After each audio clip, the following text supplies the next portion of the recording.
Bankai. Bankai. Bankai. Bankai. Bankai. Bankai!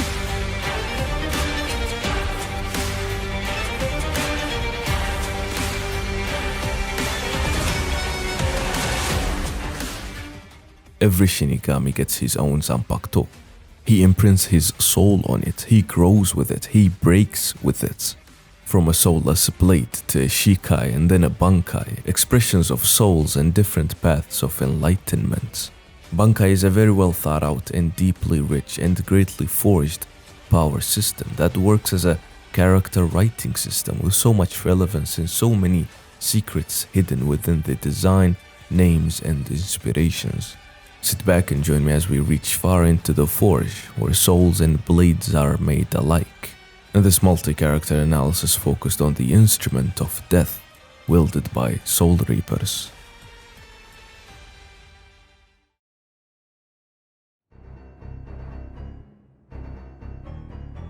Bankai. 金色足そぎ地蔵 Kurotsushi Mayuri is one of, if not the most interesting captain in all of Bleach. He looks different, he talks different, he acts different, he is different. He's a scientist who prioritizes logic and experimentation, often at the expense of empathy.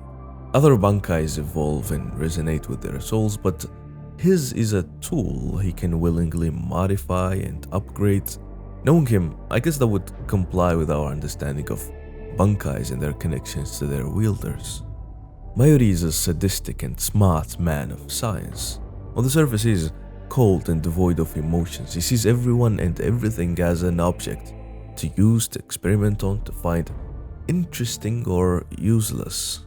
He detonates his very men after controlling them. He heartlessly beats his very lieutenant and the person closest to him, according to his very words, his daughter. It's very easy to hate Mayuri, especially at the start of Bleach, where he's introduced as a villain and a very despicable one at that. Unlike other captains who are all technically antagonists in Soul Society, enemies to beat, obstacles to overcome, none of them is half as hateable as Mayuri was. After we see how he acts towards everyone around him, and especially after the reveal that he captured and experimented on the last remnants of the Quincy race, including Uryu's very close grandfather and teacher, Soken Ishida. Mayuri revels in his actions. He proudly lists every extremity and torture method he did on those captured Quincies. Drilled holes in their skulls while they were alive, applied all manner of stimuli to their minds and bodies while he observed their responses. He made them burn their own children. He studied them till they were nothing but pulp. Mayuri is fucking evil, the type that will ask for your name not because of a warrior's honor or respect, but rather because he wants to be accurate when labeling the jar he will put your dissected remains in. He lists his deeds to Ishida to show him that he already completed his research on Quincy's and that he's not interested in him.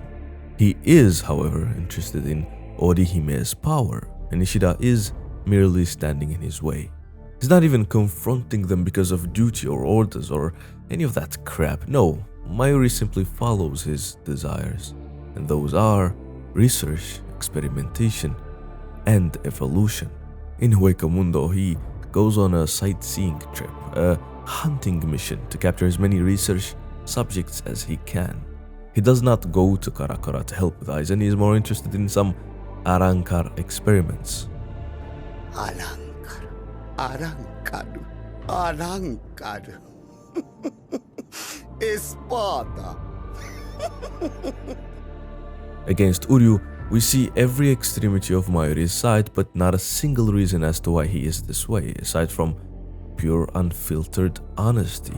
He simply enjoys this, he doesn't hide it. His Shikai releases venom that shuts down motor nerves, specifically motor nerves, not sensory ones. This helps him stabilize things and people paralyze them to do his things, but leaving the sensory nerves allows them to feel all the pain, and their cries and screams are pleasant to his ears. They are welcome feedback and reactions.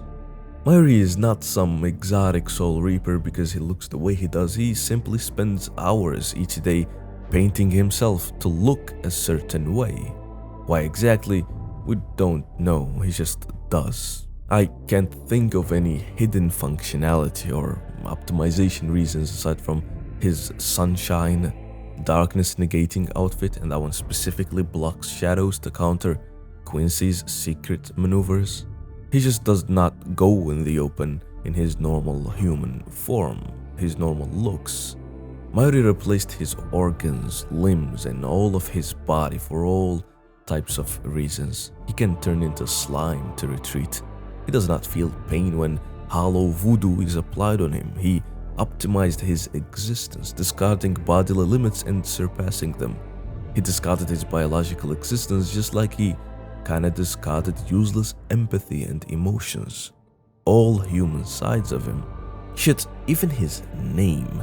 Mayuri, unlike others, is written in katakana instead of kanji, and even the word that comes out of it is not Japanese in the first place. It's a word in Sanskrit, which means peacock, possibly a reference to his blue hair, and the neck pillow thing he wears has peacock-like eyes feather. Thanks to Little Eyes of Palace, whose posts on Tumblr helped a lot in my research and provided a lot of great breakdowns of complex Japanese wordplay that is all over Bleach. I will link them down in the description if you want to read some of their amazing work. Kurotsushi, however, translates to black soil, and the word itself means mud or slime, which I guess checks out with Mayuri.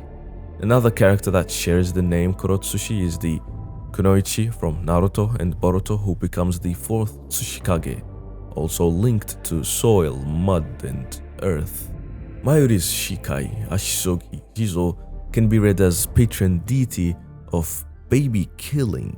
Jizo is a patron of children, pregnant women, dead children, and aborted fetuses. We get a visual reflection of this when examining the Bankai's design. A giant, creepy, poisonous baby that not only adapts to Mayuri's research but also changes to fit specific uses. Beyond just emitting the poison, which is, by the way, customizable, it is golden as per the Bankai's name, Konjiki Ashisogi Jizo. Konjiki simply means golden, and is the word added to the Shikai name, Ashisogi Jizo.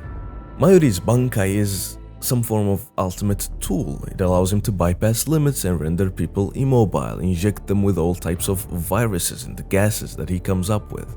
If his biggest pleasure in the world is experimenting and enjoying the outcome of the results, then his Bankai also grants that. It can release a highly toxic gas that is lethal to most.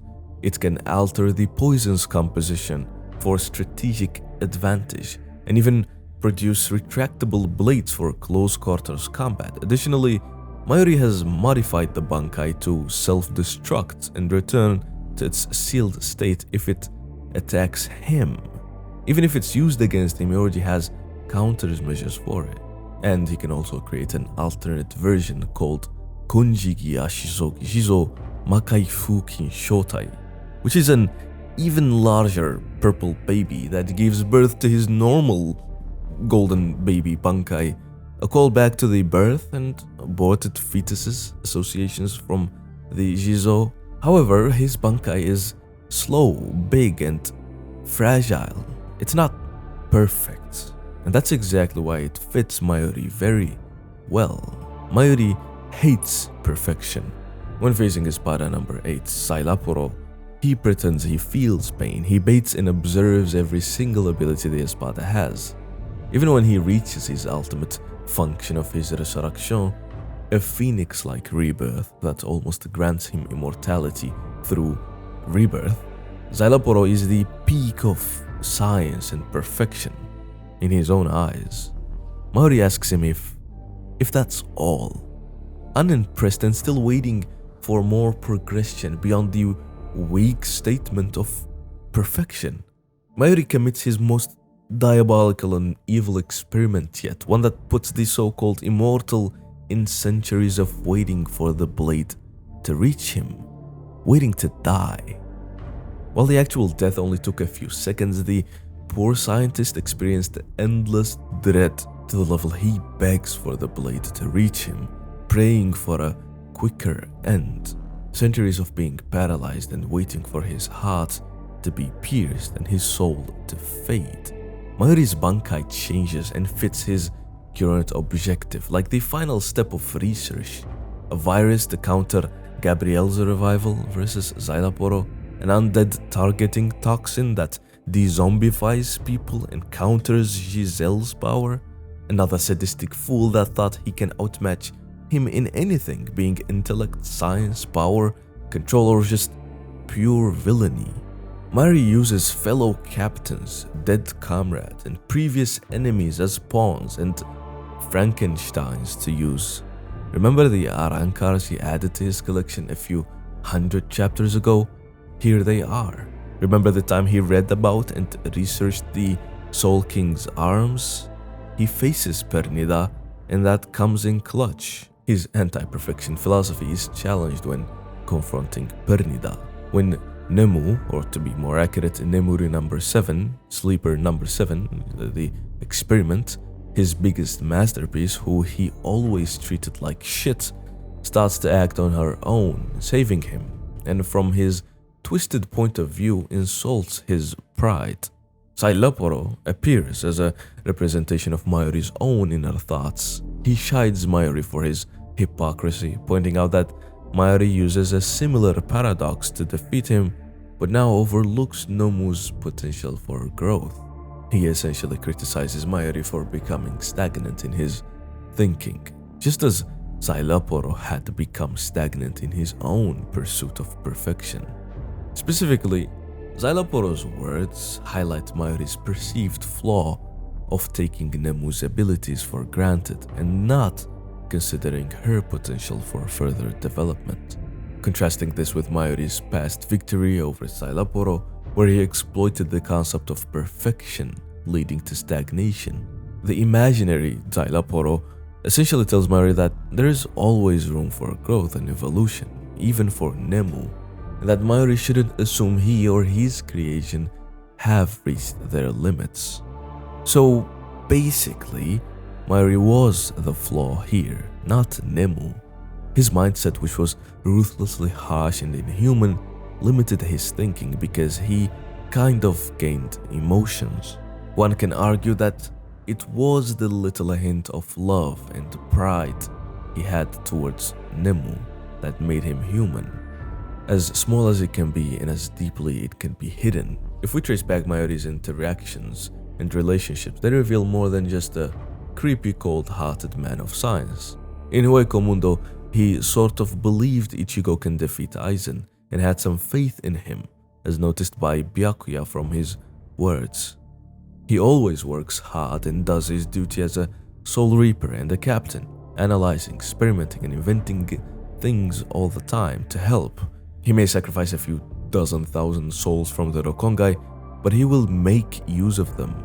He may let Zaraki charge forward and almost die in battle if it means he can analyze and win this battle and later heal Zaraki. Mayuri has won every single fight he got into, aside from the very first one against Ishida, who only won by sacrificing all of his power and using something Mayuri did not know about.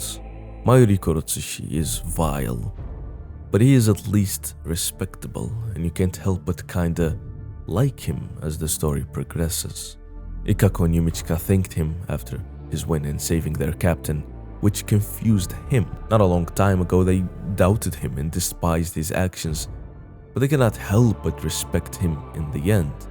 Even Toshiro, a fellow captain, thanked him as well for his help.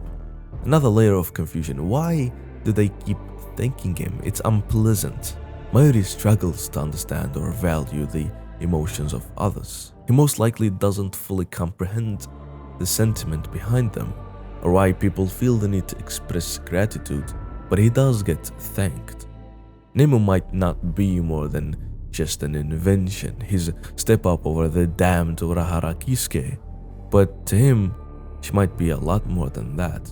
Konjiki Yashisogi Jizo is a mockery of compassion, evolution, perfection, and life itself. Where other Bankai express their wielder's soul, Mayuri's is a weaponized thesis and the very world of souls itself.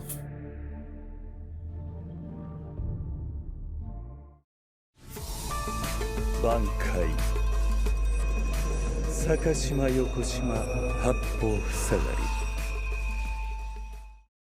Hirako Shinji is one of the most likable and fan-favorite characters in Bleach, but I can't help but feel like he is one of the most misunderstood and underrated characters, at least when it comes to his writing as a character and the impact on the narrative, often limited to a wasted potential category while ignoring the insane amount of depth his POV adds to the story and the relationships he has with other characters. Oh, sorry, wait, Shikai is fucking active. Hold on. Shinji's place in the story and relevance is often misunderstood, which sadly in a kind of poetic way fits him. He is the captain of the Vizards, those that are not hollows, neither they are Shinigami anymore, outcasts that don't belong to any group or any realm, discarded to subjects that are united by a desire for revenge and none else. Shinji not only has a duality within him, he is a duality within Bleach itself. As we all know, Shinji is all about the inverse. He is introduced upside down. He proceeds to flip Ichigo's way of thinking and invites him to join them and gain mastery over his power. Shinji is the second teacher that Ichigo gets in his journey, another huge factor that is often forgotten. Just as Urahara taught Ichigo about his nature as a Shinigami and his Zanpakuto, Shinji helped him learn about his hollow side of things and his mask and how to control his power. In fact, the parallels with Urahara don't end there. They are both previous captains of Soul Society who were exiled and now live in the human world. They both have a past and rivalry with Sosuke Aizen. They both have a goofy and unserious personality most of the time, but are quite powerful, smart, and perceptive, and can be serious when they need to. Described as lazy slackers and irresponsible captains by their fellow Shinigami. Shinji helped Urahara with his dilemma as a new captain and gave him advice because he reminded him of himself.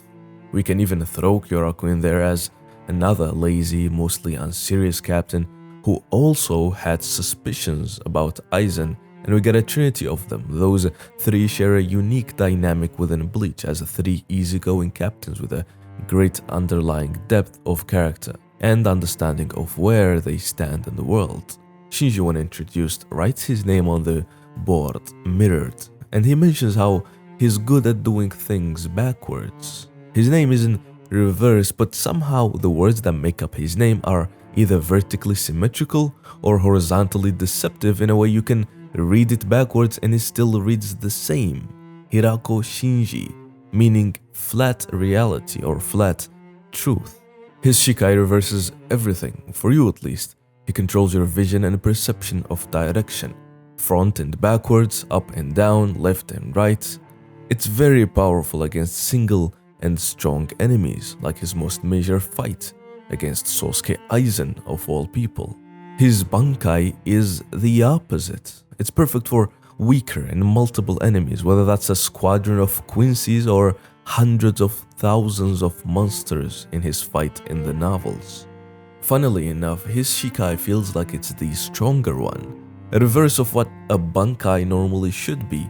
His Shikai is more useful. His Bankai is not one we see often because of its limitations and self-imposed restrictions. He cannot use it when he is next to his allies because it will make them fight each other. It's a very dangerous Bankai that requires careful usage. So much so that Shinji almost never uses it, and we needed extra anime original scenes to even see it in the first place. His Shikai's name, Sakanade, means to rub the wrong way, like literally to pet the opposite direction, kind of like how you pet a pet. But it also means to annoy or to irritate, which is nothing strange to Shinji, who does it to a very powerful Espada and does it to a very powerful Quincy. His Shikai's power is annoying, and he is annoying, and unless you are Aizen who is calm and smart enough, it's almost impossible to figure out. Shinji's hollowification and his role as a wizard connect him to the concept of duality and the struggle between order and chaos, further emphasizing the theme of conflicting forces within a single being, a major theme in Bleach.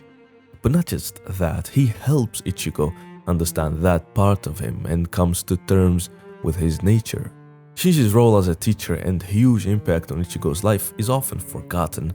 He and Ichigo relate to each other and gain trust towards one another, contrasting the way Shinji was not able to trust Aizen and the time it took for Ichigo to trust him, and vice versa. They help one another and become allies, so much so that Shinji helps the Shinigami in the fight against Aizen because he is Ichigo's ally and not the Soul Society's.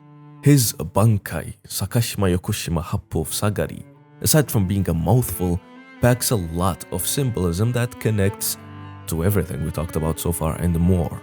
Sakashima means reverse order, most likely derived from the phrase Sakasama Goto, which means reverse way of things or out of order. In other words, describing the way things should be in the world being disrupted or infringed upon, in reference to something beyond just directions and the laws of physics when perceived by someone under the effect of his Shikai and Bankai. The Happo in the Bankai's name draws on the symbolism of the 8 treasures, which represent enlightenment and good fortune in various Eastern religions, potentially suggesting a perversion of these concepts through the Bankai's effects. The Bankai doesn't just reverse physical directions as an annoyance, it reverses values and the order of things. In the same way, up becomes down, left becomes right, good also becomes evil, hence its power to change the alignment of enemies and allies. There's also the connection with him helping Ichigo control his power and nature, turning bad to good, destruction to order.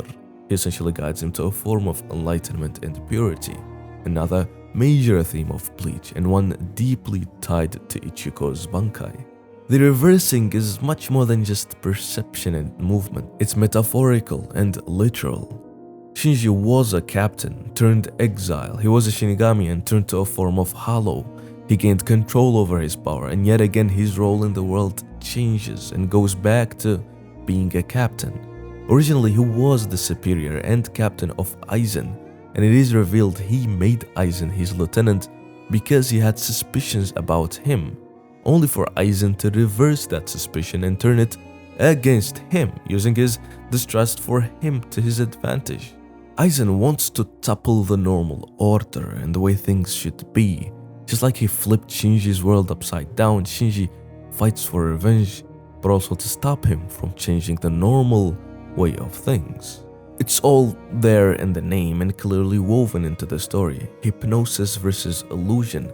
The man who can reverse the world using his power to stop the man who is trying to reverse the world. Two men with a past fighting for and against the normal order, each wielding a blade that controls perception. Aizen respects Shinji enough to decide to fight him himself, and with his Sanpakuto, and Shinji was the first ever character to actually injure Aizen and surprise him with drawing his blood. They talk about trust and what it means to be followed, what it is to lead. The leader of the Espada and the leader of the Wizard, two men who never trusted each other, now argue about what trust even means. Aizen is consistently diligent in his scheming, and he removes Shinji, the one person who may have been able to turn his schemes upside down. Even though Shinji saw through Aizen's character, he could not see through Kyoka's Suigetsu, and was too late to know how sinister Aizen truly was. Bleach's Zanpakuto and Bankai are really fascinating. They work as a power system, but also in reverse as a character writing system for those with those powers, and Shinji is a perfect poetic execution of that. At the end, however, Aizen was defeated by Ichigo, and he was imprisoned so deep in the Muken. We can say that he went down, but we stay up. Bankai!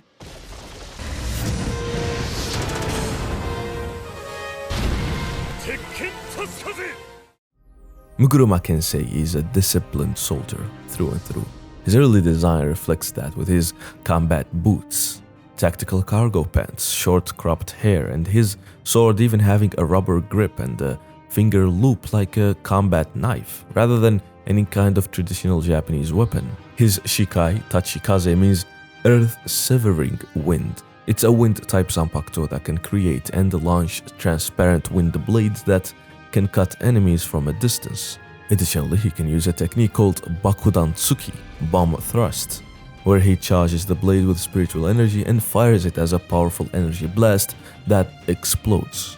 The name Tachikaze can be taken literally to mean earth-severing wind, but it also might be a reference to a class of Japanese naval destroyers in the 1970s to tie in with his early military theme, as well as the explosiveness and wind cutting.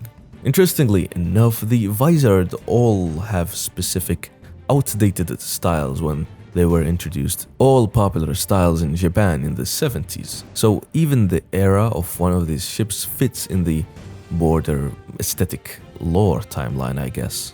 His Bankai Tekken Tachikaze adds Tekken to the name, and just like the games, it means iron fists, and that also fits with the theme. And in his Bankai's case, it's quite literal, since it transforms his combat knife into two grey knuckle-like weapons connected by fabric-like material that wraps around his arms and forms a small arc above his head. The primary ability of Tekken Tachikaze is to concentrate the explosive power of his Shikai into his punches, creating powerful explosions upon impact, which allows Kensei to assault his opponent with continuous explosive force as long as his fists remain in contact. His Shikai is great for range combat, meanwhile his Bankai sacrifices that for a more brawler style, but being much more lethal in exchange. His Zanpakuto powers are a perfect fit for him, and the flexibility they give him in combat don't end there, since he can also alter the brass knuckles for different uses. But the military aesthetic and vibe is only reflected in his earlier design as a Vizard, since Kensei the captain is more akin to a Bosozoku member, a biker gang leader. His name, Muguruma, when broken down, reads something like 6 car. The Bosozoku are mostly biker gangs, but they often include modified sport cars as well. The 6 is also relevant here because it pairs perfectly with the number 9, which stands for the division he leads, and they both form the 6-9 tattoo he has. The same 6-9 tattoo that his lieutenant Hisagi Shuhei adopts after being saved by Kensei when he was young and inspired by him. Funnily enough, Hisagi's given name, Shuhei, means disciplined soldier. And he is one who struggles with fear, bravery, and duty. When Kensei first met him, he told him this. 名前はなんてんだ？あ？潔周平。周平か。強そうな名前じゃねえか。開くな！ Not only do they both have the soldier gimmick, but also the biker gang theme, since we know from supplementary material that Shuhei canonically is a huge fan of motorcycles, and he has brought one back from the human world to Soul Society, and possibly got it confiscated by Yamamoto and got it back after his death, since he rides it around in the novels. Apparently Urahara helped him get it. Comment down if you love Hisagi, and if you don't, get out of my video. Kensei is a cool and fun side character with a great design and aesthetic. While I wouldn't say he is necessarily boring or lacks a character arc of his own, he still represents what a captain is and brings a different view to what Soul Reapers are and function like, since his and almost all the Vizard are linked as one and turn back the pendulum arc, and their halloification and grudge towards Aizen, they're all aligned with what I talked about in Shinji's section. Bankai.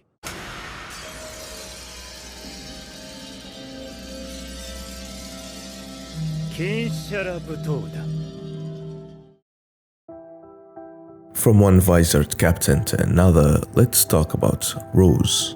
His full name is Otoribashi Rojuro.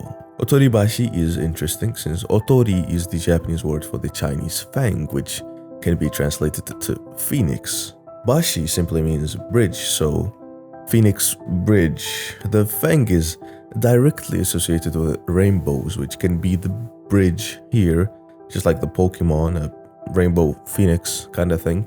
Given further proof when looking at his hollow mask, which unlike others have a beak on it and a bird design. We just talked about Kensei, and I can't help but see him and Rose as opposites of some kind. A military disciplined man versus a quite flamboyant and theatrical music loving man. Especially when we factor in the Bishonen / shoujo inspired look. A look that resembles a lot of the popular characters and tropes in the 70s and 80s. He might even be possibly inspired by Bjorn Anderson, an actor who contributed a lot to that look and trend, and he actually inspired a lot of the great mangakas of the time and genre. By the way, this is Anderson now in his latest appearance in the movie Midsommar. Yeah, I intentionally want you to feel sad. There's even a documentary about his life and how his popularity and the title of the most beautiful boy in the world changed and ruined his life. Rose is either inspired by what was inspired by Anderson, which is the characters and the genre, or he was directly inspired by him, since Anderson also was a musician, a big theme for Rose. Rojuro's Shikai, Kinshara, transforms into a golden whip with a flower-like tip. Rose uses the whip to attack and manipulate sound, creating various effects like explosions and binding with musical notes. Each individual piece can be played as a piano key. He can literally kill someone with music. Kinshara means golden shala, which is a tree native to India, the Shoria robusta. The Shikai is a long golden vine / whip ending in a shala flower. The Bankai uses the Shikai's whip to form constructs in a domain expansion-like territory. Giant hands holding a conducting baton that mimic Rose's hand movements. He himself holds a smaller one as well. A dozen humanoid, eerie and alien-like dancers emerge, forming two parallel lines. They have flower faces and move very creepily as Rose does his performance. His Bankai is very unique in design, feel, and power. The music that plays casts an illusion on whoever hears it and makes them believe whatever the piece playing implies. Sea Drift is a strong water surge that can bind the enemy. Prometheus engulfs them in flames, all attacks generated by the dancers. The thing is, these are not real flames and water, but rather an illusion that manifests into reality if you believe them when you hear the music. It's a really fascinating concept and intriguing power. The Bankai Kinshara Butodan can mean golden sala, dance troupe, or dance group. However, Buto does not mean dance or dancing in general. It specifically refers to a particular family of Japanese post-war Western-influenced modern dance forms, which is recognized for a style using white body paint and extremely slow and hyper-expressive controlled movements. I mean, just listen to the music that plays when the Bankai is active and the similarity with the music in this performance.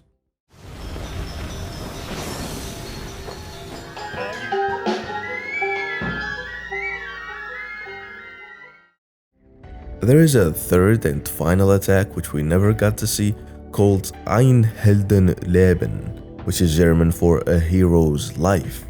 It's arguable whether this is a main attack or one he specifically made for Masque de Masculine, with his hero theme and persona, therefore the name A Hero's Life. Since Rose specifically says he will let him draw his last breath with this special move.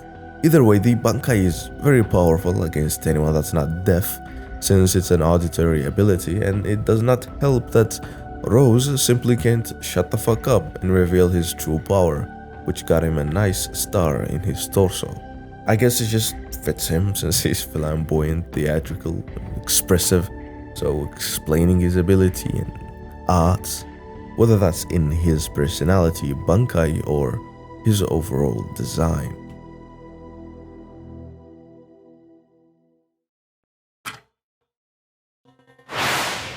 Bankai! Koukou Gonryou Rikyu!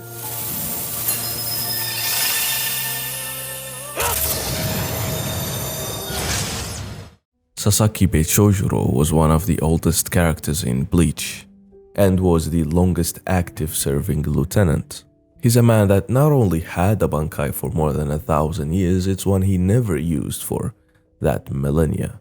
Even though he had a Bankai and was already captain level before most of the captains that we know of, he remained loyal and honored his oath to serve directly under Yamamoto and be his right-hand man as long as both of them live. His Shikai, Gonryumaru, is one of the rarest of its kind since it's elemental and the only lightning Shikai in the whole series that we know about. However, it's not one we've ever seen being used aside from its first release form, which is that of a rapier with a cup hilt, similar to the Spanish Etenhad rapier, which isn't far off from his overall design with the mustache and the hairstyle. It's stated he went to England once on a mission and that he is a huge fan of European culture. We've never seen his Shikai abilities, but they must be related to lightning since every single Shikai and Bankai have to have similar or connected abilities. My headcanon is that his Shikai ability works something like this. In the Zanpakuto Rebellion arc, we saw his Zanpakuto spirits, and even though this is a filler arc, Kubo worked on the designs of the spirits and possibly their abilities and personalities as well while he was at it. Even though Sasakibe is a fan of Europe, his Zanpakuto spirit is the most Japanese warrior imaginable. It's unfortunate that we never got to see Sasakibe fight or utilize any of his abilities. However, in the 1,000-year Blood War, Sasakibe got some love, and especially in the anime aside from dying at the start of the very war. In fact, his death marks the declaration of the war, quite literally but also thematically. A big novelty and new element was the stealing of Shinigami Bankai by the Stenritas, and that starts with him as well. His is the first Bankai to be stolen, and his last words are uttered to inform his captain commander of that tricky ability to report before his death. A warning to the Soul Reapers written from his blood. It's the 1,000-year Blood War, and he was an important part of the first war 1,000 years ago, since he landed a decisive blow on Yuhabaha after hiding in a pile of Quincy corpses, which led to his defeat. Sasakibe, as short as his screen time was, impacts the story and the history of the war. Interestingly enough, the time we see his Bankai is when it's used by someone else. Stenritter Driscoll Bersi. The Bankai, Kokogonryo Rikyu, Yellow Brilliant Vengeful Cursed Detached Palace. The Gonryo part that stands for Stern Vengeful Spirit, when broken down, refers to a lightning deity in Japanese folklore, so that's a thread that connects the name to the Bankai's ability. In the backstory scenes, we see him when he was young, showing loyalty, the serious and calm demeanor that we know of, and his willingness to serve under Yamamoto till he dies.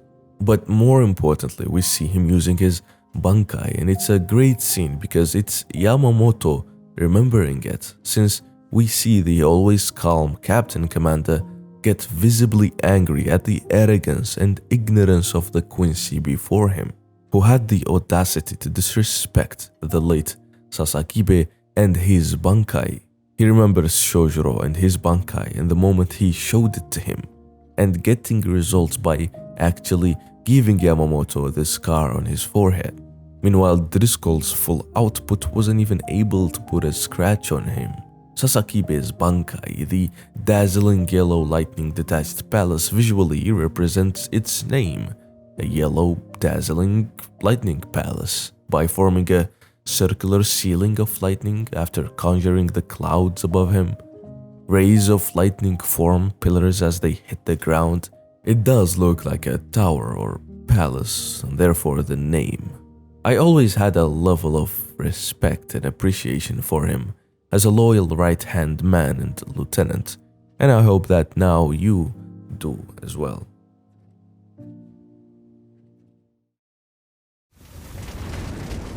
Bankai, Zanka no touch. Thousands of years of being a Soul Reaper and a Death Judge, he created the Shinigami Academy more than 2,000 years ago, founded the 13 divisions of the Soul Society, led and controlled the strongest beings of the realm, and defeated an entire race along with their king to decide who gets to rule over the world of souls. Yamamoto Shigekuni Ryusai is the captain commander of Soul Reapers and the wielder of the oldest and mightiest Zanpakuto, a flaming blade that can bring forth the destruction of everything. Scorching flames that can burn everything to ash and burn that ash to nothingness even more. Yamamoto's life and death is one full of change, tragedy, and honor. A character with so much weight on his back and history of war and death. He's a man that has killed over 1 trillion people over his long life, and now rules and dictates how to operate as Soul Reapers, agents of death and guardians of souls.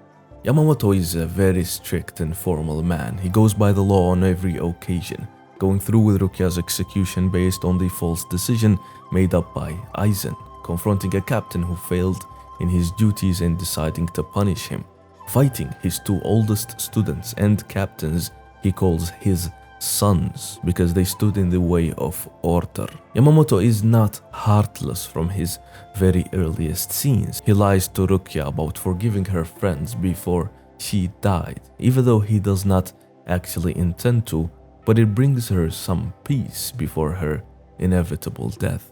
He does not swing his blade and take lives randomly.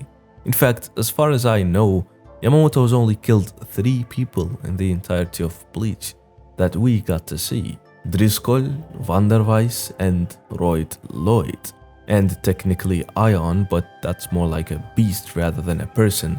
And even when the Tres Bestias attacked him after destroying the foolish beast, he only burnt them a little to stop them, because he respected their spirits and bravery to even dare to attack him. He did not even bother killing them.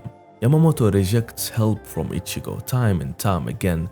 He does not want to involve anyone that is not a Shinigami in Shinigami business. He refuses to have Orihime heal and restore his arm because of that very pride.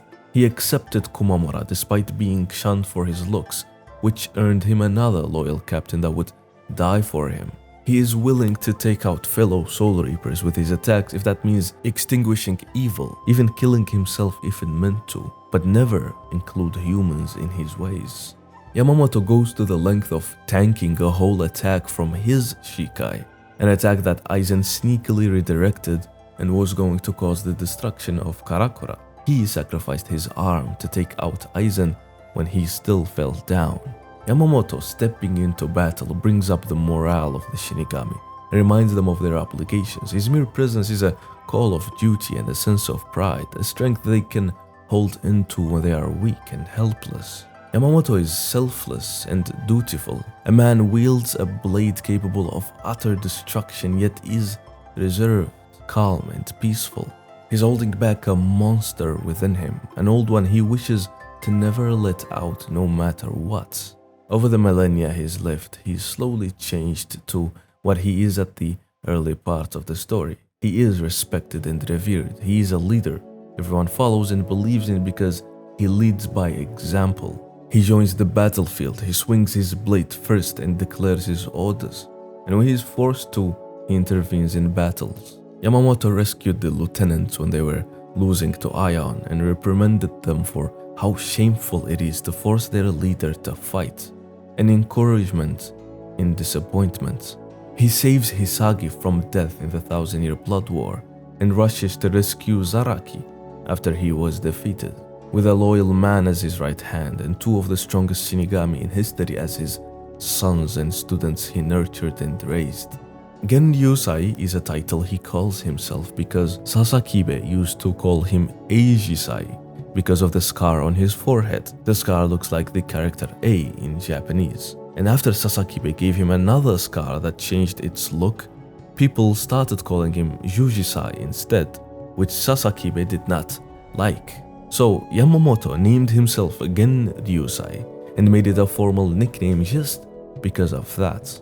He's a monster that has endless and countless scars but can put effort in a trivial thing such as this for the sake of his disciple and man, telling stories of that monster to Kyoraku when he was a kid and why he never wishes for him to be left out again. The whole name, Yamamoto Genryusai Shigekuni, can read something like Ancient Holy Willow from the mountain base of the chief nation. The personal name, Genryusai, is a direct play on his character design, the old Kung Fu master style eyebrows mirroring the hanging leaves of a weeping willow from the name. Chief nation may refer to Soul Society itself as a nation of some kind, with him as its chief and first and oldest leader, as its founder. His Shikai, Ryujin Jaka, means sword style, young fire. Ironic for his power, his inner self-reflection to be called young, but it becomes cool wordplay when examining the Bankai's name. Zanka no Tachi, or Tachi of the Embers. Yamamoto here swaps young fire for fire remains or embers, jumping from the starting point of a fire to the end point of one. Tachi though just means a specific kind of blade. The wordplay of the Bankai doesn't end there, it actually starts here, because the Bankai tells a story of 4 directions in the rising and the death of fire. Higashi Kyokujitsujin, East, Rising Sun Blade. The rising sun does connect to the east side of things, being that the sun rises from the east, but it is also the same kanji used for the Japanese rising sun symbol, amplifying the nationalist thread we get from his name as the chief of the nation. Kyokujitsujin concentrates all the heat into the blade, causing anything it cuts to be erased from existence. It's a simple and straightforward destructive ability. Nishi Zanjitsu Gokui, West, the days that are left, prison uniform. This name brings to mind prisoners watching the sun set in their last day before execution. Yamamoto's body is enveloped in flames with temperatures reaching 15 million degrees, making him nearly untouchable. Is he the executor here, or is he the prisoner, I wonder. Minami Kakajuma no Koshi Daisojin, South, Fire Squad, 10 trillion deaths, big funeral formation. By thrusting the blade into the ground, Yamamoto can summon an army of the dead, incinerated by his flames in the past. He uses the dead as a weapon, so they're his Fire Squad here, brought back to execute others, a big funeral formation, or 10 trillion deaths, slain by his blade and forced to take down others by his flames. Yuhaba's previous soldiers and followers drag him and hold him still for Yamamoto to kill him. It's a heartless power, like a destructive blade from the east and an execution uniform from the west that burns anything to ashes. Kita Tenshi Kaijin, the last day, the world is ash. This ability focuses the blade's power again to erase anything it touches from existence in one hit.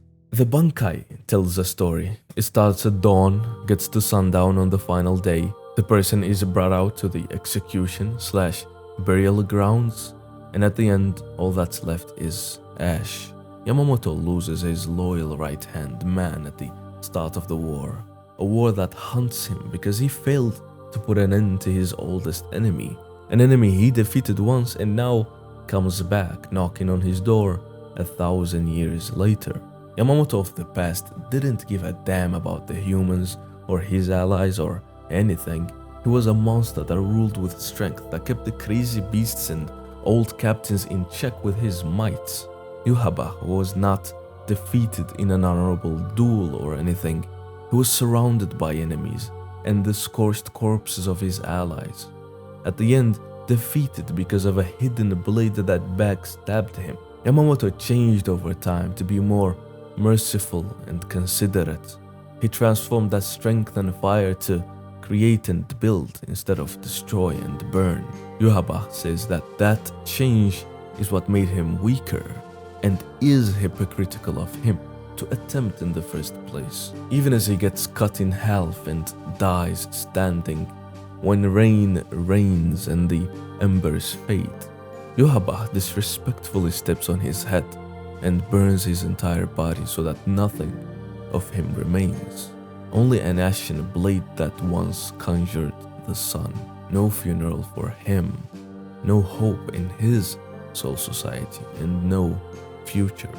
Yamamoto died after failing once again. Only loss and destruction for him. No peace in his death or remorse.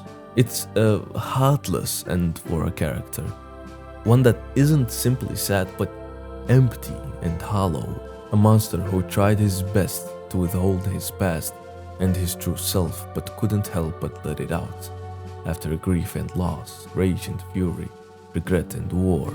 A man who simply attempted to change for the better. Zanka no Tachi is the weapon and story of the Shinigami's most legendary and important figure. A tragic and sad cry of flames and ashes.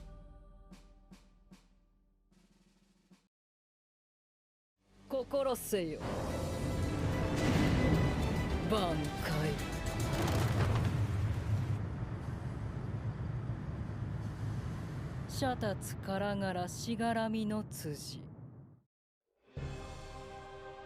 Senjumaru means 1,000 hands. Shitara reads like mastery, many silks. And that is a very straightforward and simple name that conveys everything we need to know about the character and her powers, cloth and fate manipulation. She is a master weaver, an artist with threads, silks and study. She has 1,000 hands because of her speed, efficiency and intellect. When Squad Zero is introduced, Senjumaru does not waste any time interacting with people or doing anything aside from her objective. She infiltrates Mayuri's lab and retrieves Ichigo's broken Zanpakuto, and she takes the injured Rukia, Renji and Byakuya with her as well. Her Shikai, Shigarami, takes the form of a sewing needle that she uses for sewing and weaving. She can regenerate and heal people with it, manipulate cloth that she weaves to kill people like she did with Nyanzol. She can create puppets and illusions, clones of herself, or the whole sky as drapes she can use to hide and fake things. Her Shikai allows her to generate an infinite number of reishi threads which she can manipulate. Her Bankai is a very unique one. Squad Zero are obligated to seal their Bankais because they are too dangerous to use simultaneously, seen as when she uses hers and endangers the balance of the three worlds due to the sheer power of her ability to manipulate space and fate through weaving with cloth. When fighting Yuhabaha's Schutzstaffel, Squad Zero members decide that one of them has to use their Bankai, and Nimaya chooses her because of the 1,000 hands and her ability being suited to combat multiple people. So they kill themselves and release the blood seal and allow her to access her true power. Shatatsu Karagara Shiragami no Tsuji. This Bankai doesn't just attack, it traps opponent by summoning vast amounts of cloth that connect and seal them, effectively sealing their fates. The act of weaving with the cloth is directly linked to manipulating the space within her Bankai, allowing her to trap and defeat her opponents. It's a visual and possibly illusionary maze that separates and traps the elite guards and finishes them off one by one with a seal. Even if her Bankai was not able to kill them then and there because of Uryu's antithesis, there is the implication that their deaths in the future happened in a way that aligns with her ability that sealed them and made it guaranteed in some type of way. Shatatsu means old woman gates, seeing as the shape of the Bankai that uses a part of the sewing machine looks like a torii gate, mixing in the Buddhist influence and feel with her sewing machinery. Karagara is made of a bunch of complex kanji that can refer to Kala, the deity of wealth in Buddhism, and the Ra part specifically refers to silk or lightweight fabric, which aligns with her name and her theme. Shiragami no Tsuji means bloodletting technique, used in old Chinese medicine, which often utilizes acupuncture points and the techniques as part of the treatment process. The needles in acupuncture are meant to be precise to release pressure. In her hands, Shiragami can be a needle that pierces hearts or one that weaves fate on Tanmono. Whereas her Shikai can create endless threads of reishi silk, her Bankai takes it up a notch and creates a sewing machine that can weave endless Tanmono, which is a traditional Japanese bolt of cloth, typically silk, used for making kimonos and other garments. It would have been great to see even more about this Bankai and more about Senjumaru beyond this. Her style seems to be inspired by Taiyu or Oiran, or women of high status in old Japan. Can this be related to her origins or possibility of being a noble from Soul Society? If anything, the kimono and silk visuals and metaphors down to her weird headdress appear to be made of kanzashi, which is a hair accessory typical of oirans and geisha. It's fascinating stuff that I would love to know more about and connect more threads if you allow me to sew that pun into the stitching of this script. 名をつけてやろう。真治、白筆一文字。 Let's talk about the monk, the witness of the story and the storyteller. Ichibe Hyosube is one of the most mysterious and vile characters in Bleach. He comes off as an easygoing and comedic person, despite his position as the leader of Squad Zero, the strongest and most important of all Shinigami.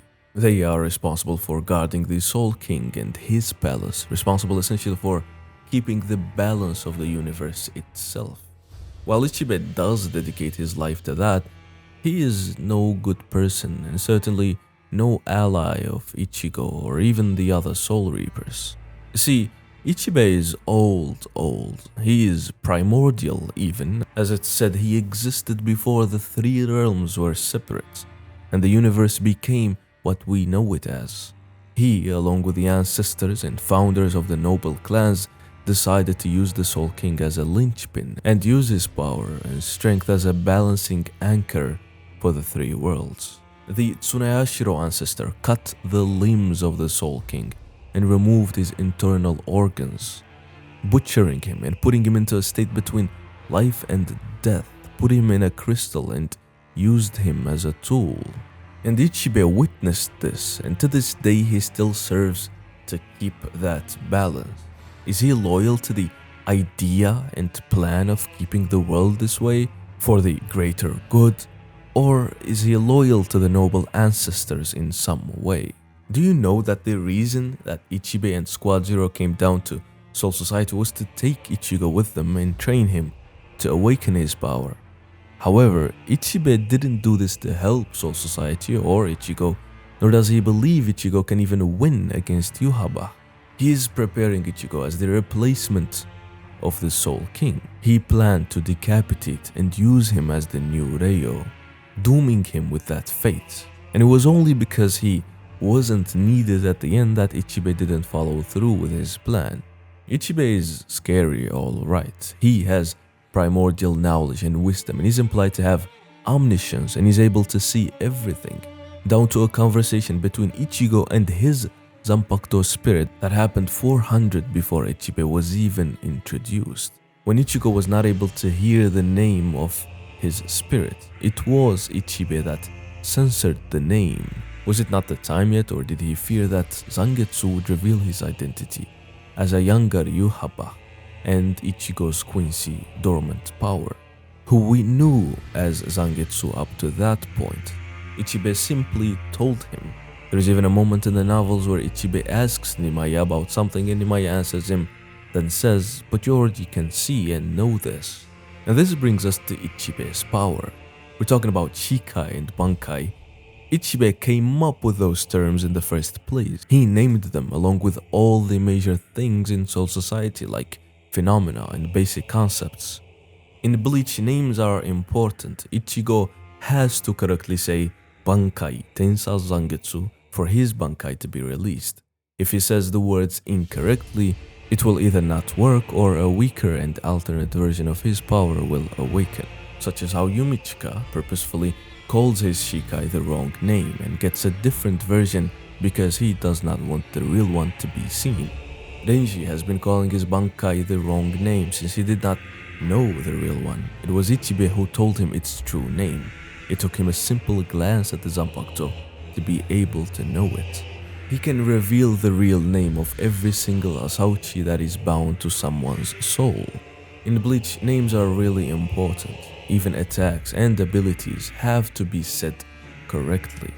Ichigo doesn't just say Getsuga Tensho because it's the shonen trope and rule of cool. No, he has to conjure the power by calling out its name.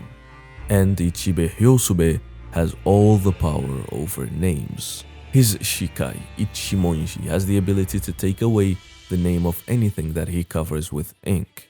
Ink that comes out of the blade and the brush, which the Shikai is both at the same time. Ichibe has total control over the color black. On every being and everything, black ink is a medium for him to rob things of their names, and by extension, taking away their power. His release call for his Shikai is paint it black. He essentially deletes concepts and utility through names, and in Bleach, that's everything, both spiritually and literally. He can even take away your ability to say his name, along with his own branch of secret Kido and techniques. Ichibe is one of the most powerful characters, and with his ability to see things and know things, and his wisdom and his age, he is one of the most important yet very mysterious characters that even getting a proper read on his intentions is hard. His Bankai does not even use the term Bankai since it existed before that term, which, like I said, he was the one to name. His release call for his Bankai is Shinuchi, which is a specific word referring to a star performer or headliner, but also a high rank of Rakugo performers. Rakugo is a type of storytelling in Yosei theater, a small stage with minimal dressing and a more intimate small crowd. Rakugo is a form of storytelling characterized by comedy, wordplay, and long, confusing, and complicated plots. The lone actor plays all roles, voice acting, faces, and hand gestures. This all does not just align with Ichibe's personality, but he literally performs a play where he tells a story in this style when fighting Yuhaba. The history of Rakugo can be traced back to Buddhist monks called Otogishu, who were honorable entertainers who were well versed in telling entertaining stories as well as reciting myths, teachings, and Buddhist sutras. Ichibe is called the monk who calls the real name, and his whole aesthetic aligns with the Otogishu monks. The Bankai, or the Shinuchi, I guess, is called Shirafude Ichimonji, which adds white brush to the name of his Zanpakuto, Ichimonji. It gives him the ability to paint a name on anyone or anything, and thus changing them to what he names them for. He changes the name of Yuhabaha to Black Ants, humiliating him and reducing his power and rendering him to the equal of one small black ant. This must be how he names things, whether new things or enemies. Even his paintbrush aligns with his monk theme, a part of Zen Buddhism known as Hitsuzen-do, the brush Zen way focused on calligraphy as a new way and path for meditation. Even the use of giant brushes like his Zanpakuto is a common practice. Technically, his Zanpakuto design is somehow the most realistic one out of all the ones we've covered, since it exists in real life as a giant brush. Ichibe is a storytelling monk with the power to give and take away names and power. He has the aesthetic and personality of a comedic storyteller, yet holds malicious and mysterious interests and plans.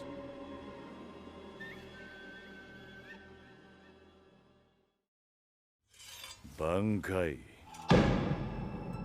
加点胸骨絡まつ真珠 Kyoraku Shinsui is one of Bleach's most complex and tragic characters. Tragic not in the sense that his story is sad or anything like that. He's just a simple man burdened with insane amounts of loss and responsibilities. Things that follow him wherever he goes. He's a laid-back man who does not want to work hard, fight others, or put any effort in any action, meaningless or not. But somehow people always leave him and leave something for him to pick up and hold on to after they leave. And he can't help but do so. By the end of the story, Kyoraku appears to have changed and turned into a responsible leader, but really he doesn't change that much. From his point of view, just another thing he's left with, another burden he clings to without introspection, but that's just how his whole life has been. By the end, everyone from his generation is gone. His teacher, his father figure Yamamoto, his best friend and brother Ukitake, his seniors and teachers Unohana and Sasakibe. The most unserious and lazy captain ends up being the oldest Shinigami alive in Soul Society and the most responsible man. Even before that point, his older brother passed away because of a so-called curse related to the Ise family, that whenever a man marries one of their daughters, ends up dying. Kyoraku never had a great relationship with his brother before he got married, and it was only after his wife appeared to have changed him and opened his heart more that the two brothers got closer to one another, just for his older brother to pass away and leave him with a very important treasure, one that Kyoraku holds on to. When his wife Isuzu dies a few years after him, she entrusts Kyoraku with the Ise clan's sacred sword, Shinken Hakyoken, in an attempt to save her daughter Nanao from the curse, and yet again someone leaves and leaves him with something important. Even his lieutenant Lisa, who he sent as a part of the investigation team, turned back the pendulum, dooming her to be hollowified and exiled. When Yamamoto dies, leaving the seat of Captain Commander for Shisui to take, we see the serious side and the measures he can go to in order to complete his duty and protect others. Unlike the old school and by-the-book Yamamoto, Kyoraku takes a lot more risky and unorthodox decisions. The first thing he does is decide to teach Kenpachi about his true strength, allowing him to unlock his Shikai and Bankai, a decision that the Central 46 opposes, and something the Soul Society have always feared, that Zaraki would somehow grow too strong for them. In Kyoraku's eyes, that strength they feared is something they need now more than anything. And his decision leads to the death of Unohana, who he entrusts with the task, but he still goes along with it. Very simple logic and strategic reasoning. The problem is that Kyoraku is a good man at heart and is very considerate of others. When fighting Chad, he tries his best not to fight and resolve things peacefully, but when he sees the resolve that Chad has, Kyoraku respects his spirits by fighting him. The truth here is that he just realized he had to go all out in order to fight someone we simply cannot imagine losing. Kyoraku works with Ukitake in order to destroy the Sokyoku and stop Rukia's execution, as the younger generation shows where they differ from their teacher and the status quo, a status quo that Kyoraku disregards with every step he takes to prepare for battle against the Quincy, a battle they end up winning and successfully protecting Soul Society. Ukitake Jushiro sacrifices himself in order to stabilize Soul Society and temporarily replace the Soul King, as is the vessel of his right hand. While this happens, Kyoraku goes and talks with Sosuke Aizen to convince him to side with them for their common interest. Even if Aizen is an enemy to Soul Society and a criminal, Aizen still rejects Yuhabaha ruling over him, and Shunsui uses this to his advantage. He even risks dying because the last key for Aizen's seals is in his heart, in case Aizen kills him in an attempt to leave. This was a condition from the 46 and a risk he was willing to take. Even riskier is losing the trust and cooperation of his fellow Shinigami by freeing Sosuke Aizen, a man who hurt them and cost them all a lot. When they express frustration, Kyoraku says one simple and straightforward thing, that their pride is not going to save the Soul Society. This directly contrasts Ukitake's famous saying that there are two types of battle, one to protect lives and one to protect pride. Kyoraku and Ukitake both risk and sacrifice their pride and life for the greater good. Shinji is willing to go to these lengths to protect. He will apologize later, he can be beaten over it later, but for now, it's their duty to protect, no matter what. Which brings us to Kyoraku's philosophy and mindset that explains all of his odd and conflicting behaviors. Kyoraku does not like fighting and war because yes, he is lazy and unserious most of the time. However, that's not the only reason. Kyoraku understands the grim and bloody reality of battles and wars, and he evades them as much as possible. And whenever he can't avoid them, he takes them very seriously. There is a switch that turns on at later parts of his fights when it is unescapable and the stakes are just higher. Kyoraku says that there are no good or bad people in battle, that everyone is evil when they engage in fighting, no matter the reason. He does not believe in fair fights or honor. His powers and his strategies are unfair and dirty. He can stall a fight as long as possible, just as he can finish it as fast as possible and in whatever means necessary. After freeing Aizen, he says that fighting evil with evil is a good thing. They're all evil anyways, and in all honesty, he is right. Shinigami get too caught up in their duty and honor and forget the atrocities they have committed and the misery they bring, posing as the good people and honorable ones. If anything, it's the Quincy's who were annihilated and now fight for revenge. Kyoraku embraces the bad and the good and everything in between, and he is honest about it with himself and with others. He lets Squad Zero take care of Ichigo and train him while knowing the plan of Ichibe to sacrifice him as the Soul King's replacement. He is glad that was not the case and wasn't necessary, but he knew about it. He goes out of his way to meet Ichigo's family and friends and apologizes for borrowing him and using his strength, a strength that Yamamoto never wanted to use, but one that Kyoraku will willingly do. Kyoraku's personality and philosophy are reflections of a tragic soul attached to responsibilities, wills, and wishes. He is a playful yet deadly Shinigami, and so are his blades. Katen Kyokotsu's Shikai allows Shunsui to turn children's game into reality within a designated area. He can create various games with unique rules, forcing opponents to adhere to them, affecting their reality. Some of the games we have seen him bring it to reality and force his opponents to play are Busho Goma. This game is represented by the spinning tops. In the fight against Stark, Kyoraku uses this to create numerous spinning tops that attack his opponents.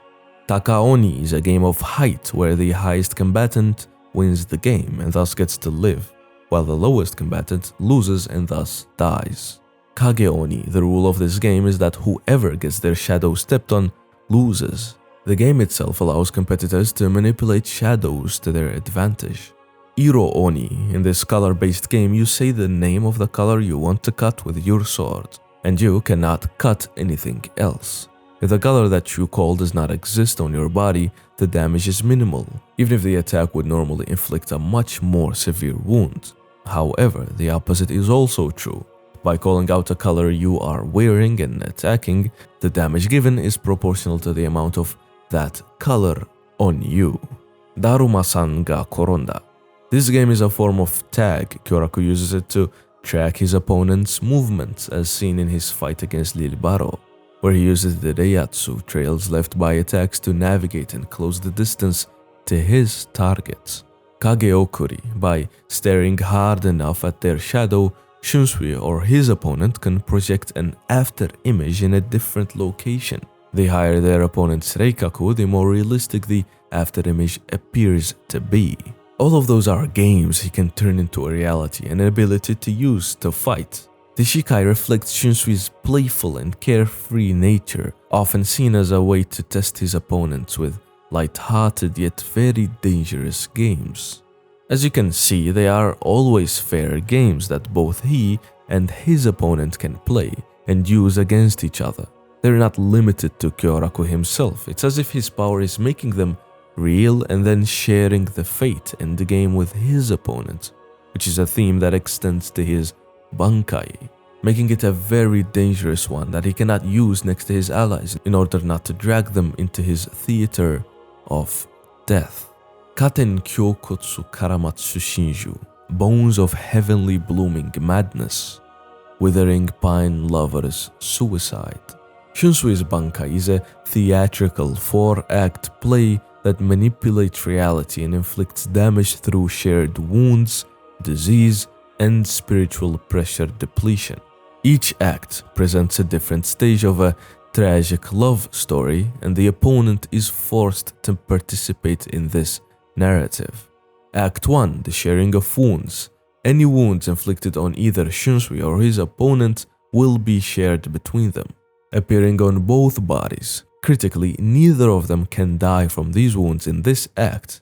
This act serves as the prologue, leveling the playing field and establishing the shared reality, seeing who attacks first in order to progress. I would like to think that there are more plays and different acts and stories, just like there are many different games the Shikai can turn into reality, because we only got to see one of the stories due to the Bankai only being used once.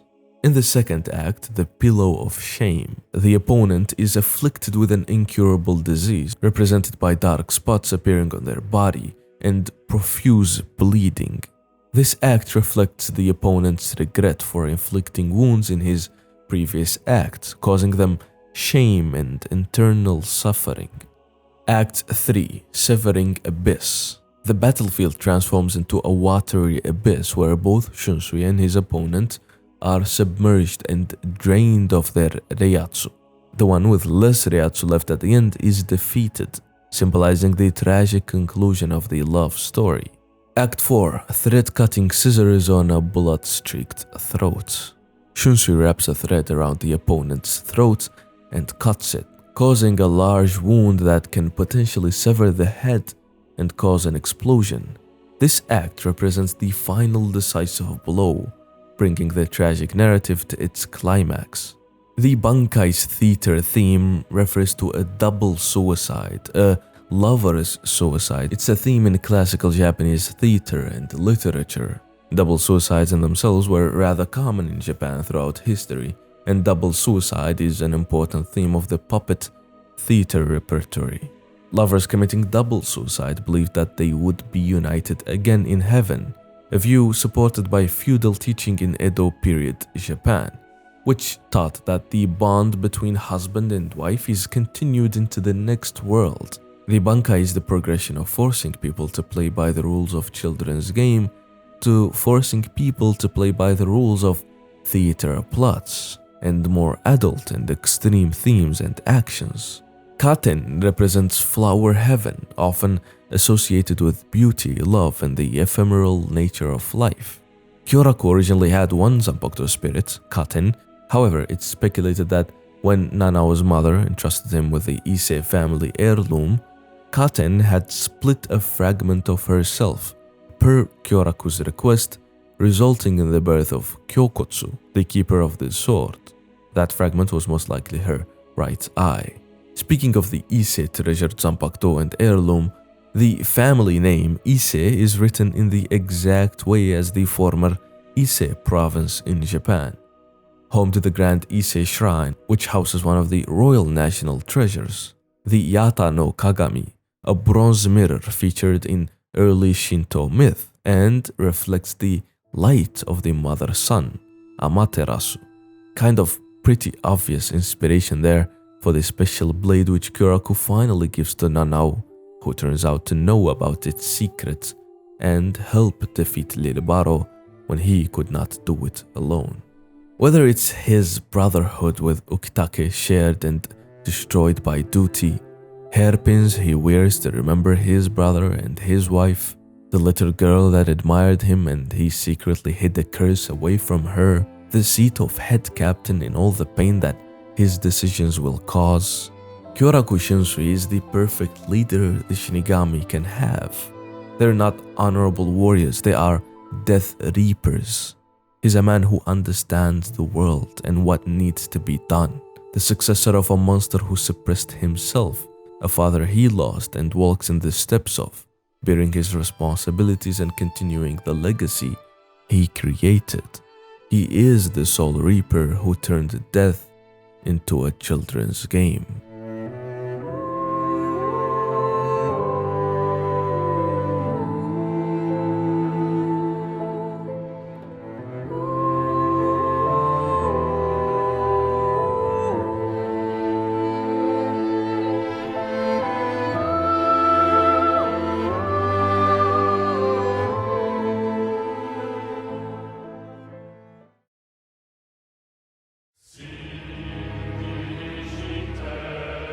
The Kenpachi of Zaraki, the personification of battle, the strongest Shinigami, the 11th leader of the 11th division.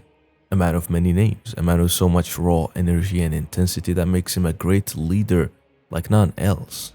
Compared to Kyoraku, Zaraki is a very simple character, but that doesn't mean his writing is any weak or shallow as most probably take him for. Just a cool battle maniac and thrill-chasing lunatic. While he is that, he is much more. Zaraki's journey is one of self-actualization, subconscious restrictions, and tragic admiration. The tale of Zaraki starts as a tarnished beast of battle, who stumbled upon a corpse and grabbed his Asauchi, one that hasn't yet become a Zanpakuto. He didn't get his Asauchi or Zanpakuto in a normal way, and from that instant starts his twisted relationship with his blade, i.e. his soul. Zaraki was a nameless kid from the most dangerous and lawless area in the Rukongai. Full of criminals and murderers, the region itself is called Zaraki, so he named himself that. Understandable, as he was born there and made there, surviving and battling in an empty and a wretched existence. Until he met Unohana Yashiro, the first person to match his strength and defeat him in battle. The thrill and excitement he felt on that rainy night, the fear for his life, and the urge to hold himself back in order not to kill her. If he kills the first and only person that brought him joy, it will all be meaningless again. That little subconscious action created a knot in Zaraki's soul to weaken himself in order to prolong battles. He never had a bond with his Zanpakuto and never heard its voice or knew its name. Too strong to need a Shikai or a Bankai. On top of that, he actively nerfs himself by donning bells in his hair so his opponent has an advantage and can hear him. He wears an eye patch that actively devours his Deiatsu. He never uses proper sword techniques, he just swings his blade with as much force as he wants, and only using one hand to do so. Zaraki does this to give his opponent a chance, as slight as it can be, also that he can enjoy the thrill of battle for himself a little longer. He is a masochist, all right.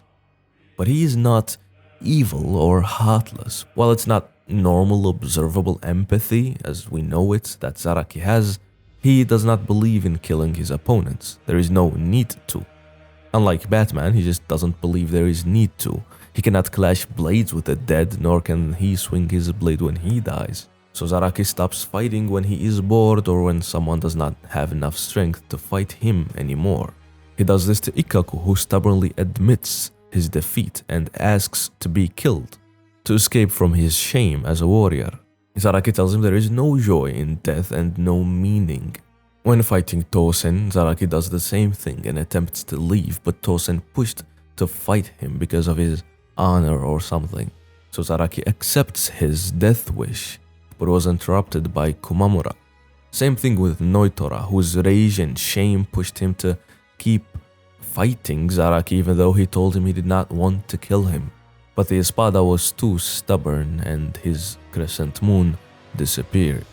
With as many things are going on in Soul Society, the mystery of Aizen's death, enemy invaders and execution of a Shinigami, unrest and tension everywhere, people acting behind the scenes, trust issues between squads and captains, and so many things, Zaraki simply wants to fight the strongest invader. As simple as that, even if that means helping the invaders. Zaraki does not operate according to Shinigami rules, neither is he bound by duty or honor or regards to the cycle of souls, balance or peace. He is the Death Reaper that found joy in prolonging death, a battle beast wielding a sword that cried but he could not hear, a chipped and unrefined blade in a soul that never knew itself. There is an energy that Zaraki brings when he is on page or screen that I find very unique, a raw sort of presence unlike any other character I've seen. To me, it feels like Squad 11 members feel that energy as well and they follow it to gain strength for themselves and have crazy loyalty for their leader. Funnily enough, Squad 11 are known for hating and bullying Squad 4 members who are dedicated to healing and aren't as battle-oriented or versed as them. Meanwhile, their captain admires Squad 4's captain and respects her more than anyone. Even Zaraki's self-restrictions bleed into the division, as his strongest officers also restrict themselves for foolish reasons, blind loyalty or self-imposed standards. They are proud of their strengths, yet they actively undermine them. Zaraki's fight against Ichigo reveals a lot about Zaraki, the gimmicks, the limitations, the insane pursuit of strong opponents, and the thrill of battle, but also something much more telling, much more profound. As layers are peeled and Zaraki's strength grows when removing limit after limit, Ichigo senses the state of Zaraki's relationship with his Zanpakuto, or lack thereof. While he fights alongside Zangetsu and gets to learn more about himself and accept it to evolve and grow in strength, Zaraki does not. Zaraki looks for the strongest opponents, but he does not attempt to just accept that he is the strongest already. In fact, he undermines that possibility by weakening himself. So much so that even when he removes his limiters, he still does not reach his full potential, because he ignores his blade. Ichigo falls to the ground. He lost the fight and could not rescue Rukia. However, Zaraki declares that Ichigo is the victor of that fight, and he falls as well. Zaraki tries to hear his Zanpakuto spirit. He wants to communicate, he wants to know its name, but he hears nothing. He is alone, or so he thinks. Zaraki remains the same. He seeks strong opponents for the thrill of battle, not so that he himself can evolve, dominate, and grow stronger. Zaraki Kenpachi and Noitora Gilga embody different aspects of the warrior's path and the pursuit of strength. Zaraki is driven by a primal love of battle. He seeks worthy opponents to test his limits and find enjoyment in the fight. Noitora, on the other hand, craves recognition as the strongest and fights to prove his superiority, ultimately seeking a warrior's death. He is the opposite of Zaraki. Their contrasting motivations and approaches to combat highlight the diverse ways individuals can pursue power and meaning in a world of conflict. Like most Bleach fights, conflicts are literal, metaphorical, and thematic. They don't fight because they are just enemies that happen to cross each other, but they also represent two sides of similar ideas or two completely different philosophies. Again, Zaraki wins, but he barely does so. How is he, the Kenpachi, the strongest when he wins his fights, but often at the cost of being extremely fatigued and worn out? Either he is insanely stronger than most people that it barely counts as a fight, or when he finds someone strong enough to make him smile maniacally as he draws and spills blood.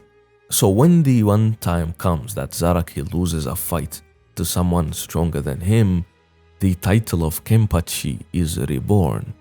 Kyoraku's decision, Unohana's sin, Kenpachi's dilemma, all lead to the most important moment of his life, befitting of him, a fight that lasts for what feels like forever, being pushed to death and back to full health in order to continue fighting in the most bloody and literal sense. With every defeat, with every subconscious death, Zaraki grows stronger and he claims the title of Kenpachi, the strongest Shinigami, fully. Sadly, he loses the person he admires the most, a mother figure, a senior who blamed herself for his weakness. The Kenpachi is a title only one person can have. Even if Unohana changed her name from Yashiru to Retsu, Killer to Healer, Squad 11 to Squad 4, she cannot undo what happened 1,000 years ago. In the dire need of strength, Soul Society is defeated and confused. They turn to the person they feared the most, the untapped potential of the monster within them. Unohana releases her blade and performs her last great heal. Zaraki screams and grieves in a space where no one can hear him. However, he himself has just gained the ability to finally hear. はじめまして、ザラキケンパチ。私の名は。Zaraki reinvents himself and accepts being on the path of enlightenment instead of walking backwards on that path. And the change is very visible. He is much more composed and calm now. He does not seek the strongest, swinging blindlessly and overexerting himself. The fight against Gremitumo is a perfect showcase of this, an opponent who can literally imagine anything into existence. Gremi, like Noitora, is another mirror for Zaraki. He is a child with endless potential but harms himself with inexperience and lack of self-acceptance. He claims he is the strongest Sternita because simply no one has ever dared to challenge him. He is blinded by strength and finally meets a true opponent. Zaraki is half complete now, changed on the surface, but he still enjoys battle. He is the Kenpachi, he is the edge. 言っとくぜ。てめえごときの想像力で俺に切れねえものなんざ作れねえ。俺がケンパチだからだ。Gremi imagines things into existence. He bends reality to fit him, instead of doing the opposite and accepting reality by changing himself like Zaraki. He tries to imagine Zaraki's strength and that kills him. Zaraki thinks it's because Gremi imagined him as a monster. However, that is not quite true. Gremi did imagine Zaraki's strength accurately, and he is a monster indeed. But he simply did not change his body so that he can withhold that strength. An ironic and small mistake that simply misunderstands Zaraki and therefore the meaning and level of his strength. Gremi lost not because he is weak, not because he was defeated by his enemy, but because of his own blindness and own weaknesses. Zaraki cuts down meteors, space itself, calls his Shikai out for the first time. Fucking Nozarashi is the blade. A giant cleaver that reflects his strength and his sharpness, and on top of all, no limitations, no blind and meaningless swinging of his sword, and no conflict within his soul. However, just like he lost a Yachiru not too long ago, he will still lose another. From now on, there are going to be manga spoilers, so anime-only enthusiasts, please proceed with caution. どっから来た、ガキ。Yashiru answered him immediately. She pointed at the sword. She came from there. Yashiru is Zaraki's Zanpakuto spirit. Zaraki is so strong, his Zanpakuto spirit has a Zanpakuto spirit for itself. He is so strong, he brought her into reality as her own Shinigami, a lieutenant at that, a fraction of himself that helped ease his loneliness. Just like Stark split a fragment of his soul into Lilianette because of how strong and lonely he was. The parallel here is potent, two men that indirectly undermine their strength for the pursuit of filling a void within them, whether consciously or not. Zaraki named Yachiru after Unohana's first name. When he releases his Shikai for the first time, she disappears. This is the most concerned and serious Zaraki can ever be. He is confused and is afraid of losing Yachiru. He lost the two most important people in his life. In return, he gained full strength. Maybe his limits and fears had their own reasons, because now he is even more alone than he was before those rainy and bloody nights where he met the two of them. The story beautifully comes back full circle. Strength equals loneliness. He claimed his blade and claimed his title, but at what cost? Yashiro or Nozarashi appears again when Zaraki needs more power. Therefore, the next release of his blade, his Bankai. その力の名前はね、挽回だよ。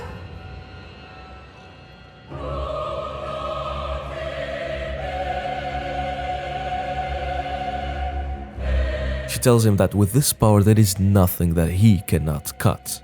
His Bankai transforms him into a red-skinned Oni-like berserker with enhanced physical abilities.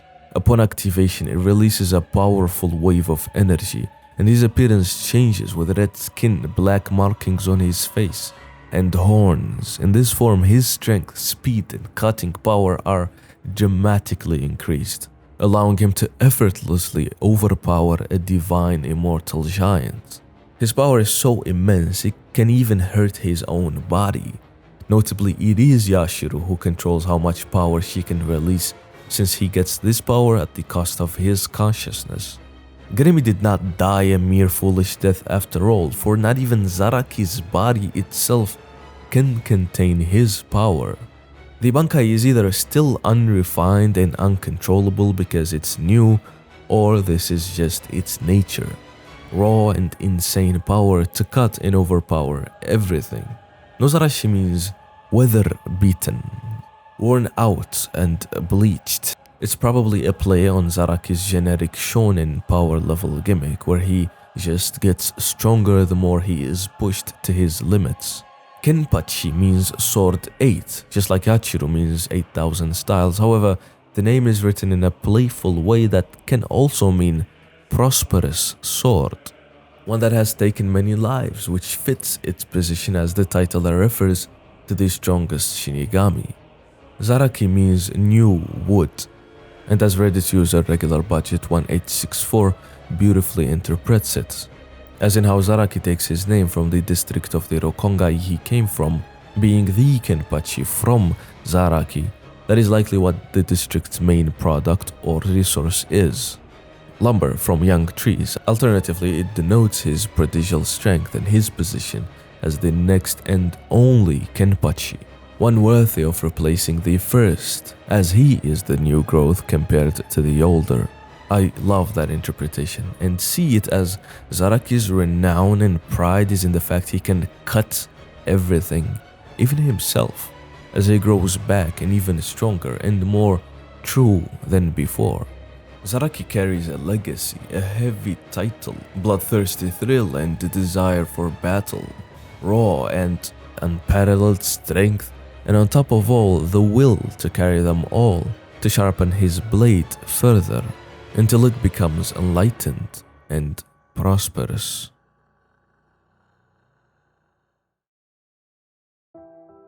And that's it. I sacrificed my heart to the Elder Wolf in order to finish this video that fast. I do hope you reached this far because you enjoyed it and gained great insights from it. Originally, Urahara and Ichigo were going to be included here at the very end. However, both of them being here just did not sit well with me. There is just so much to those two characters compared to everyone else. In addition to Aizen, whose Bankai we've never even seen. All those three deserve their own videos, unrestricted and without only seeing them through the lens of a Bankai. So I will be making those sometime in the future. For now though, I want to tell you about my Patreon, where I will release an exclusive behind-the-scenes director's commentary, just going over some of the process of making these two movie-length monstrosities, some extra thoughts and changes and original visions, just a long rant basically about this whole thing and stuff like that. I try to have a lot of things in the Patreon to make it worth it, as it is the best way you can support this channel. With YouTube being garbage like always, I wouldn't even be surprised if this video gets demonetized like always. Any and all support helps make these videos possible and worth it. Have a great rest of the day, remember to drink your water, and see ya in the next one.